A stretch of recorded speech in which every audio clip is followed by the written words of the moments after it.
फडणवीस साहेब, शिंदे साहेब आणि आदरणीय सुनेत्रा काकी, मंत्रिमंडळातील इतर सहकारी यांच्या उपस्थितीमध्ये मी खरं तर अभिनंदन केलं त्यांचं गुच्छ देऊन। आणि रायगड जिल्ह्याच्या विकासासाठी महायुतीचं सरकार तर कटिबद्ध आहेच, पण त्याचबरोबर आज पालकमंत्री पदाची जबाबदारी त्यांच्यावर असताना महायुतीची एक सहकारी मंत्री म्हणून आम्ही दोघंही आणि इतर जे महायुतीचे आमदार आहेत, खासदार आहेत, आम्ही सगळेच रायगड जिल्हा अधिकाधिक प्रगतिशील करण्याच्या दृष्टिकोनातून आदरणीय देवेंद्रजी फडणवीस साहेब, आदरणीय शिंदे साहेब आणि आदरणीय सुनेत्रा काकींच्या मार्गदर्शनाखाली पुढे काम करत राहू।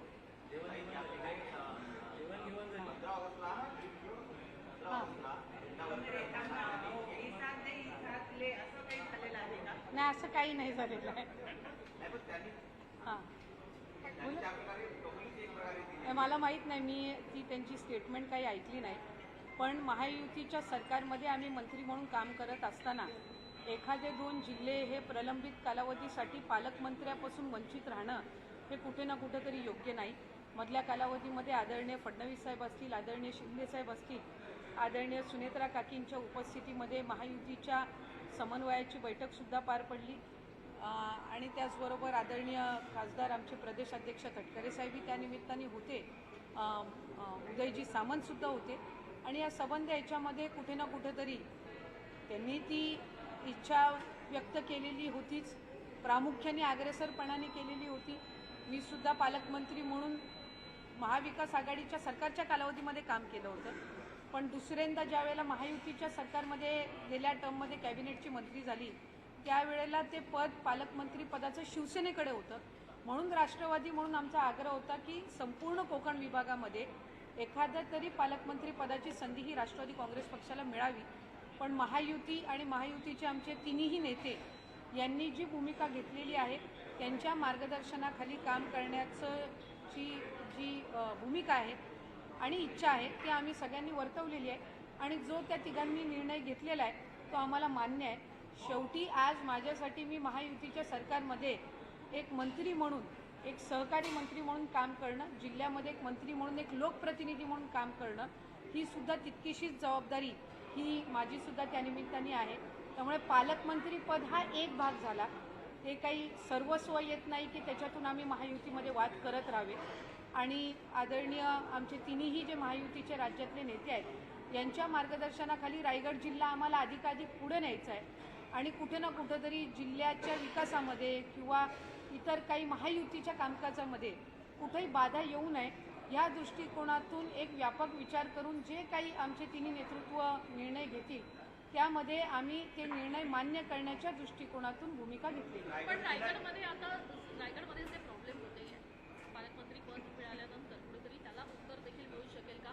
जिल्ह्याचा विकास तितक्याच वेगानं होऊ शकेल का? काय अपेक्षा वाटते? खरं तर रायगड जिल्हा हा अतिशय गतिमान पद्धतीनं विकसित होणारा जिल्हा आहे। औद्योगिक क्षेत्रसुद्धा तिथं आहे, पर्यटनसुद्धा मोठ्या प्रमाणामध्ये आहे, अनेक पोर्टसुद्धा तिथं विकसित होत आहेत। पण त्याचबरोबर जे आंतरराष्ट्रीय विमानतळ आहे हे प्रामुख्याने रायगड जिल्ह्याच्या हद्दीत आहे। आत्ता आदरणीय मुख्यमंत्री देवेंद्र फडणवीस साहेबांनी काही दिवसापूर्वी घोषणा केली की 3री मुंबई जी आहे याचा विस्तार असेल, वेगवेगळ्या उद्योगांना चालना देण्याच्या दृष्टिकोनातून रोजगार निर्मिती असेल ही रायगड जिल्ह्यामध्ये होणार आहे। आणि अशा सगळ्या परिस्थितीमध्ये आणि विशेष म्हणजे पर्यटनाच्या दृष्टीने पण महत्त्वपूर्ण आहे, पण त्याचबरोबर पावसाळ्याचे दिवस आहेत, आपत्कालीन परिस्थितीसुद्धा अनेकदा आम्ही या 3-4 वर्षामध्ये तिथं अनुभवली। या सगळ्या याच्यामध्ये त्या सर्व गोष्टींकडे मला वाटतं लक्ष केंद्रित करणं हे गरजेचं आहे। एक पालकमंत्री पदाच्या विषयावर अधिकाधिक आम्ही त्या ठिकाणी जिल्ह्याचं राजकारण घुटमळत न ठेवता ते प्रगतिशील दिशेने आम्ही नेलं पाहिजे आणि ह्या दृष्टिकोनातून आणि मी म्हटल्याप्रमाणे सर्वस्वी अधिकार आम्ही तिन्ही नेत्यांना दिलेले होते आणि त्यांनी जो निर्णय त्याच्यामध्ये घेतलेला आहे तो आम्ही मान्य केलेला आहे। भरतशेठ गोगावले हे माझे मंत्रिमंडळातील सुद्धा सहकारी आहेत, जिल्ह्याचे पालकमंत्रीसुद्धा आहेत, त्यामुळे जिल्ह्याच्या हिताच्या दृष्टिकोनातून आम्ही साधारणपणे विकसित रायगड व्हावा या दृष्टिकोनातून आम्ही पुढे एकत्र काम करत राहू।